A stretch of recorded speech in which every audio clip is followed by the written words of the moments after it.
Hey everyone, welcome back to Glass Seats. This is Viddy. My name is Mrinal, and welcome to part 2 of our trade deadline review.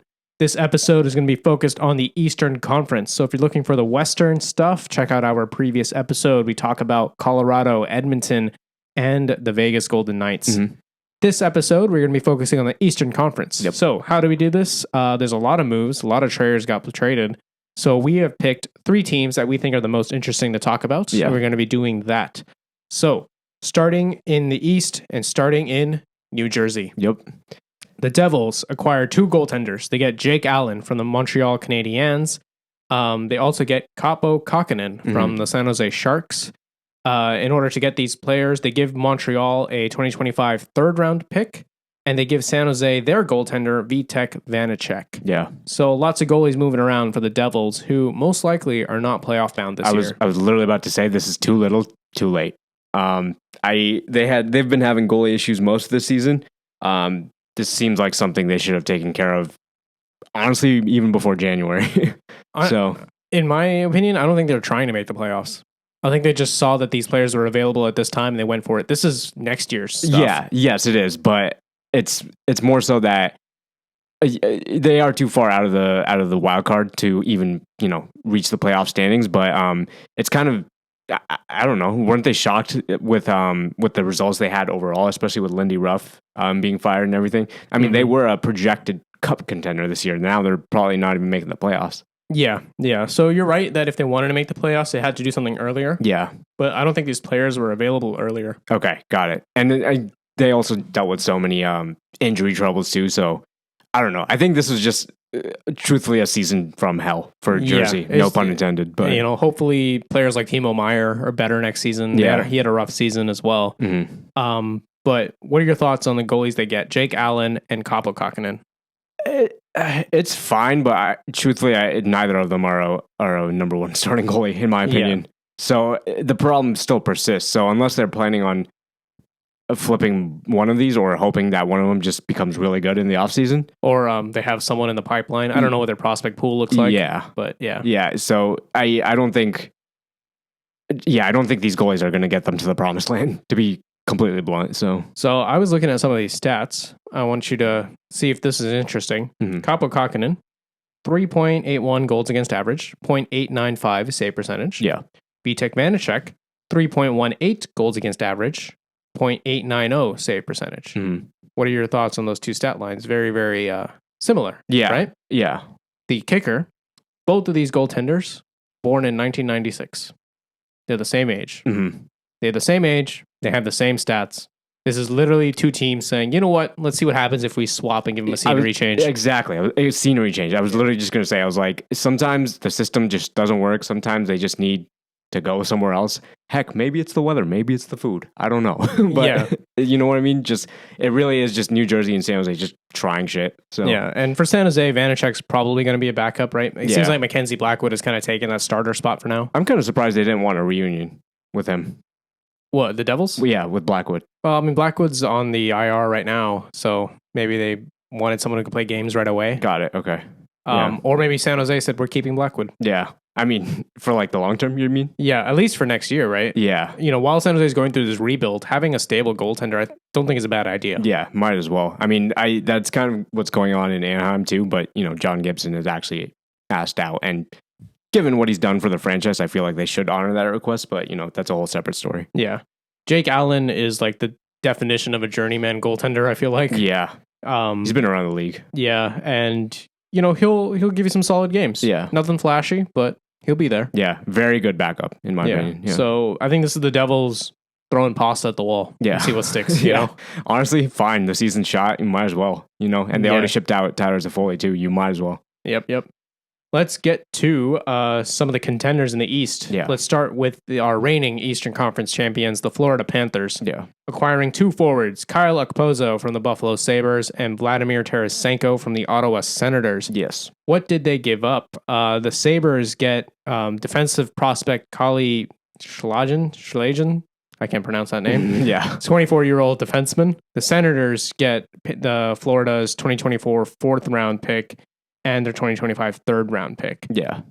They really did not give up much to get these 2. No. And I think Ottawa was in a tough situation because one, Vladimir Tarasenko was only signed for 1 year, I believe, and he also stated predominantly internally that he was kind of willing to only be traded to Florida, or he was going to stay on Ottawa and just walk in free agency. Yeah. So this was more of a case of Ottawa did not have leverage and they were just trying to get something while they could. They're also retaining 50% on the salary. Not a good trade for Ottawa at all, but it was get something or let them walk.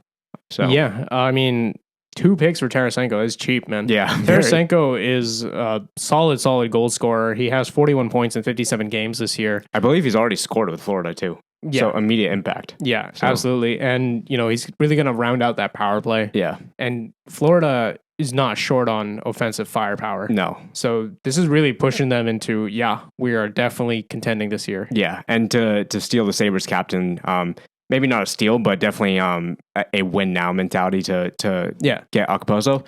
I mean, it's huge. They're so stacked, and things like the Florida state tax probably helps that. I mean, Tampa took advantage of that for years. Yeah, and now Florida's doing it. Yeah, and Tampa was above the cap too. So I mean, double wins on their end. So I mean, Florida's learning, and I think with the run they had last year, this is scary.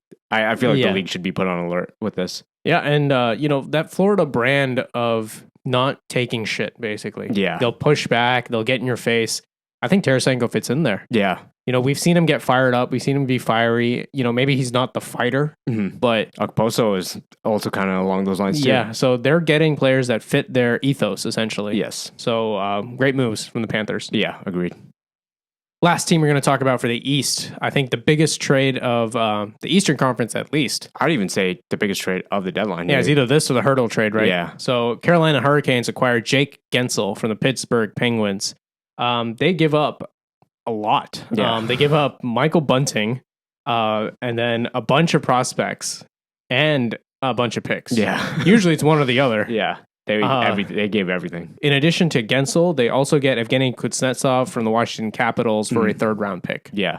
Was that kind of there was, Kuznetsov entered the NHLPA program maybe like a month ago at this point. Washington waived him when he did return. Yeah. He was in the AHL for a little bit. And then Carolina traded for him. Was this Washington kind of just getting something out of that trade if they could, or was it just kind of whatever? Yeah, I think Washington has to admit they're in a rebuild now. Yeah. I think they were trying to hold it on for Ovechkin, but Ovechkin having a down season as well, I think they just have to kind of... They're shipping out everyone but Ovechkin, it seems like. Yeah, they have to move pieces at this point, right? Yeah. And, I didn't like this trade from Carolina. Really? If you wanted him, he was on waivers like a week ago, man. But with the cap hit, right? Isn't Washington or someone else retaining a little bit? I guess. Yeah. But it's not much. Yes. Yeah. It's not much. You wouldn't have to give up a third, anything. Yeah. So I feel like you could have managed this some other way and whatever. But yeah, it's not going to make, I don't think Kuznetsov is going to make or break you. Yeah. It's Gensel who has 52 points in 50 games this year. Yeah. That's the big prize. We've seen Carolina really go all in on players when they're really passionate about it. They took Jesperi Kotkaniemi from Montreal. In that dramatic offer sheet. Yeah, and I honestly thought they were just doing it for shits and gigs, just to poke the bear. They won him. They took him. Yeah. So Carolina is no stranger to going all in on players they want. But let's talk about the price here. Yes. They give up Michael Bunting, who is no slouch. He has 36 points in 60 games. Yeah. Not quite Jake Gensel, but close. Of course. Yeah. And then they give up a buttload of prospects and picks. Yeah. What are your thoughts here on the pricing? I mean, they are trying to win now. They're really going all in. And given that they've gotten far and struggled to, I don't think they've even won a game in the Eastern Conference. Maybe this is the over the edge X factor that they needed. Jake Gensel has had a lot of tremendous playoff success with Pittsburgh. I don't know. They did give up a lot, but I don't even think they're thinking about it, to be completely honest. I think they're selling whatever to win now. They have to win now. Oh, they're not thinking about it now, but if they don't win this year, it's terrible. Yeah, that pain is going to come back. Yes, that has happened to many teams, though, right? Yeah, Columbus went down pretty hard. San Jose has gone down pretty hard. I mean, yeah, true. Yeah, true. So they're taking a gamble. I would have liked them to do this trade, but keeping Bunting, because essentially they play the same position, left wing, right? Yeah. So your upgrade would have been adding Gensel. Yeah. But now it's no longer, your upgrade is not adding Gensel. Your upgrade is the difference between Bunting and Gensel. Yeah. Almost like the difference between whatever Bowen, Byram, and Sean Walker, Yeah. that we talked about for Colorado, right? Yeah. But I feel like the amount you've upgraded your team and the amount you lost is not proportional. Yeah. I mean, I'm obviously not on the phone with, or none of us are on the phones with these GMs, but I'd be shocked if Carolina didn't try to keep Michael Bunting. Yeah, I'm sure they tried to keep him, but when a deal's there and it's Jake Gensel, you know what I mean? Like, are you saying no to that? Props to Kyle Dubas for getting this deal done. Yeah, essentially. Yeah, very good. He's very good with getting trades done, but it's the signings where he struggles. Yeah, I agree. Yeah. But yeah, huge acquisitions in Carolina. Yep. And I think those are the three big teams out from the East. Some honorable mentions. The Boston Bruins get Patrick Maroon. Toronto gets defenseman Joel Edmondson. Tampa Bay acquires defenseman Matt Dumba and forward Anthony Duclair. Yeah. So a lot of teams in the East also bulking up, but I feel like the West had the bigger moves this year. Yeah, I agree. And I mean, I'm excited to see these teams go at it within the conference, but even a cup final, something is going to happen this year where I feel like it's going to be exciting cup final. So we'll see. So in our preseason previews, you had Vegas as a cup champ. I had Carolina. What are your thoughts now, post trade deadline? I still think it's going to be Vegas. I mean, clearly they bulked up quite a lot and they have that deep playoff experience. I don't know. I have a hard time believing Vegas won't win it. Yeah. So I had Carolina, but looking at how the season has gone and these moves at the trade deadline, I am going to have to agree with you. Yeah. I think it's Vegas's cup to lose at this point. Yeah. I mean, unless Edmonton and, Winnipeg can really just stick it to them, Colorado even. Yeah. I don't know. The West is going to be a bloodbath. Yeah. The West will be a bloodbath, but I don't know. I think Vegas is going to pull it off. So absolutely. Let us know who you think is going to be winning this cup in the comments below. Yeah. If you like this video, drop a like and hit subscribe. If you want to see some more, we're going to be doing videos leading up to the playoffs here in a couple months. So this is Glass Seats. We have new videos out every week. If you're listening on audio, if you could drop us a rating or a review, helps us grow the show. You can also follow us on Instagram. So at Glass Seats Show is the handle. Yep. Where you can see clips from this show and just keep up with us. Yep. We'll see you next episode. Bye.